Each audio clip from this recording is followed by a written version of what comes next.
What was Venice Beach before?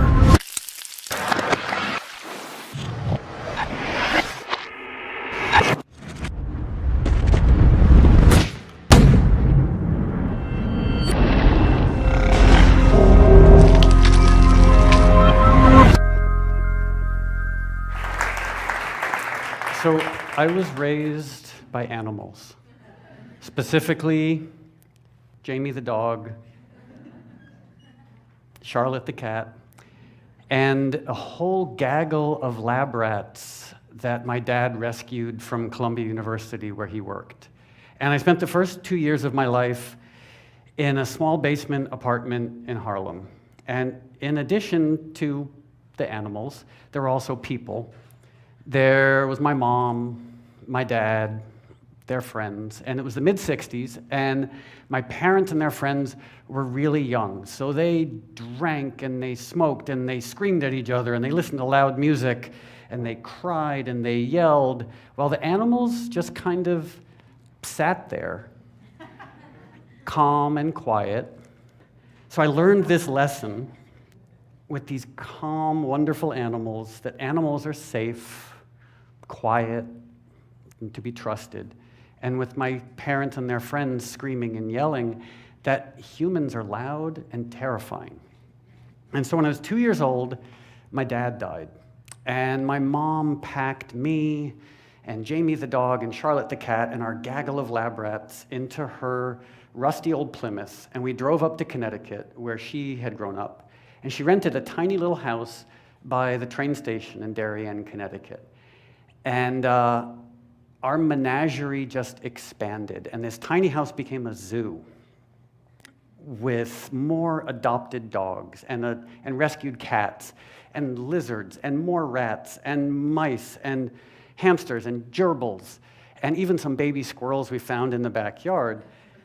It was this wonderful zoo, and I loved all of these animals, like, unconditionally. And my mom, tragically, was newly single because my dad had died. So she started dating, and she had way better taste in animals than she did in men. So she dated Hell's Angels, she dated drug addicts, she dated musicians. And just as a little quick aside, I just want to be very clear, dating musicians is always a terrible idea. So our menagerie of animals were just calm and wonderful, but these Hell's Angels, these drug addicts, they were loud, they were violent, and it just sort of reinforced the lesson that I had learned in that small basement apartment in Harlem. Once again, animals are wonderful, humans are terrifying. And I loved our animals so unconditionally that whenever any one of them died, I grieved inconsolably. So that's me with Paca the cat. And when Paca was hit by a car, I had to stay home from school for a day and just mourn and cry because Paca was my best friend. But I was a suburban boy. I loved animals, but I also loved hamburgers. And I loved hot dogs. And I loved pizza with sausage and pepperoni. And my mom made this meatloaf that she wrapped in bacon and she served with greasy egg noodles. And I loved all of that. I loved every piece of disgusting junk food that was served from, like, the window of a fast food restaurant in styrofoam with greasy napkins. And it was like this phrenological paradox. Like there was a wall built in the middle of my brain, and this side of the wall loved animals with their decency and their kindness, and this side of the wall loved eating animals. And I would say it was a paradox, but it wasn't, because I mean, it is. It's a paradox. It's not a paradox, which is a paradox. And because it was also the status quo. Like, everyone I knew loved animals, but everyone I knew loved eating animals. So it never dawned on me that this was a paradox. And on school trips, we would go to farms and visit cows and pigs and chickens, and I loved them as unconditionally as the animals in our home. The cows in particular, because they were shy but curious, cautious but affectionate, and I loved them, but I loved hamburgers. And when I was 10 years old, I was playing at the dump, because I grew up poor white trash in one of the wealthiest towns in the United States.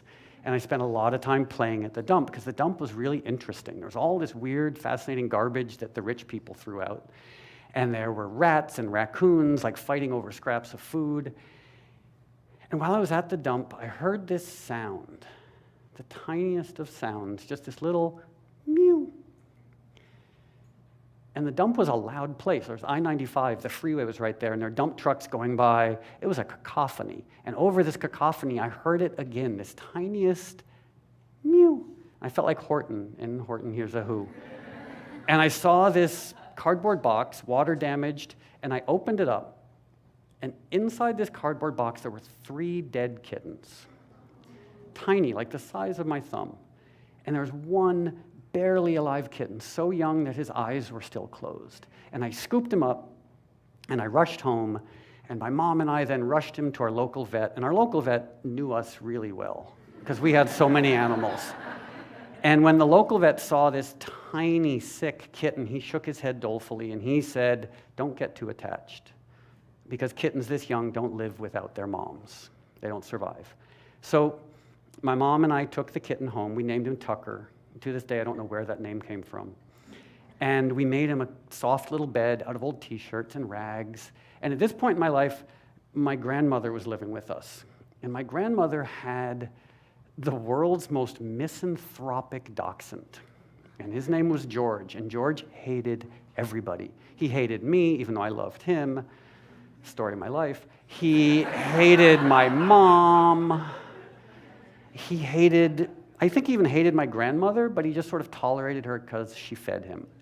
So George walked over in his cranky way to see what was going on with this mewing kitten, and something very surprising happened. George jumped in bed with Tucker and became Tucker's mom. And George cleaned Tucker and warmed Tucker and stayed by Tucker's side 24 hours a day for 2 weeks until Tucker was healed and well. And my uncle, Joseph Kugielski, was a photographer for the New York Times and some local papers in Connecticut. And he took that picture. And you are right to awe, because it's adorable.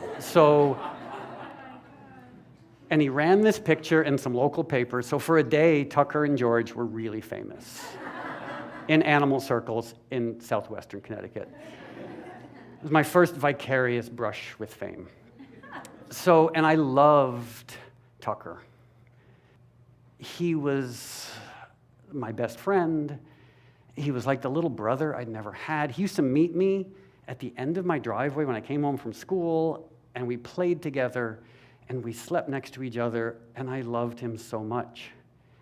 But I kept eating hamburgers, and I kept eating hot dogs, and I kept eating junk food. And then one day when I was 19 years old, I was sitting on the steps of my mom's house with Tucker, and we had this orange shag carpeting. So I'm sitting on the orange shag carpeting with Tucker, and the sun was coming through the windows, and it was just this perfect moment. And I looked at Tucker, who at this point was about 9 years old. Fun aside, Tucker lived to be 23. So I looked at Tucker, and I saw this perfectly formed being.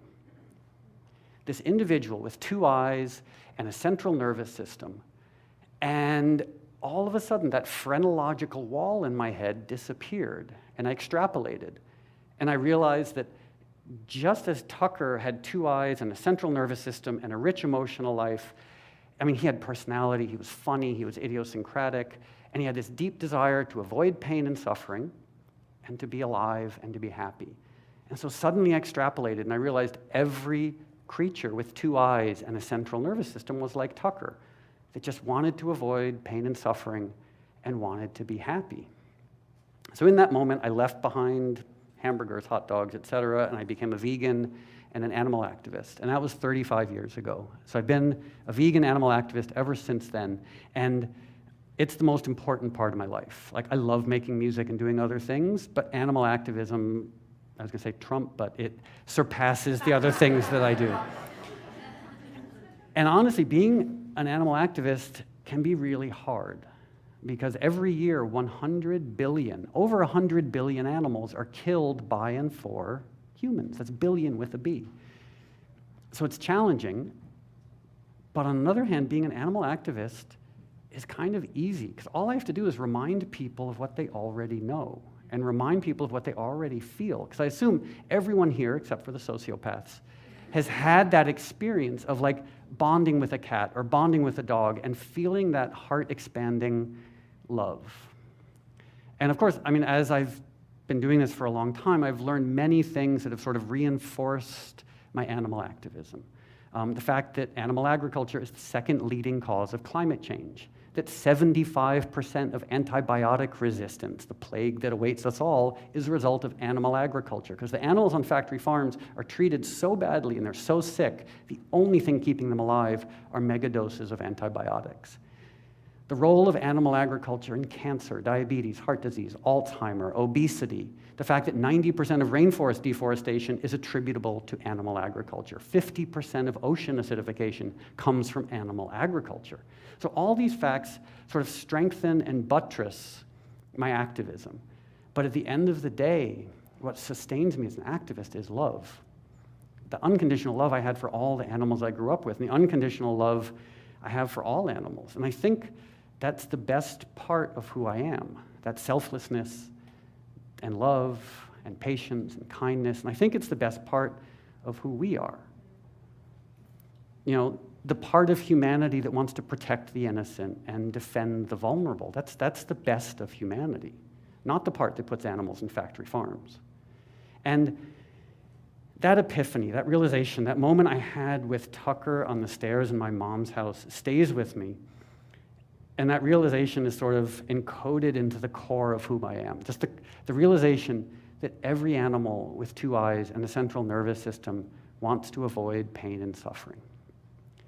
And every animal, no matter how big or how small or how wild or how domesticated, just wants to be alive and simply wants to be happy. Thank you very much.